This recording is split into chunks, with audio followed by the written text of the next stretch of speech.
چې څوک درود شریف ډیر وای نو د قیامت پر ورځ به حضور پاک ته ډیر نږدې وي. ان اولن او د قیامت ورځ د خطرې ورځ خو د قیامت ته په هغه ورځ باندې خو نه پلار پکارېږي او نه زوی پکارېږي، نه رور پکارېږي او نه ښځه پکارېږي او نه خاوند پکارېږي. یوم یفر المرء من اخیه، الله په قرآن شریف کې فرمایي د رور نه امه و صاحبته و بنی، یو بل نه به تښتي دا خلک. او سخته ورځ د قیامت ورځ ده، دومره سخته ده چې رسول الله مبارک فرمایي نور به دومره رانږدې شي کالمیل، لکه یو میل.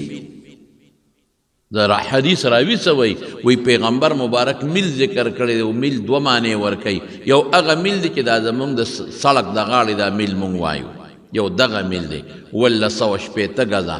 او یو میل سلی ته هم وایي چې په سترګو کې وایي چې د سلی عمره به رانږدې شي. پته نشته چې د پیغمبر مبارک هغه میل مراد دی سړکونو والا او که سلی مراد دی د سترګې د سلی عمره به رانږدې شي، یا د سړک دا یو میل چې ته فرلانګه دی دونه به رانږدې شي او دا ټول خلک دا څرمنې به اوس سوځي.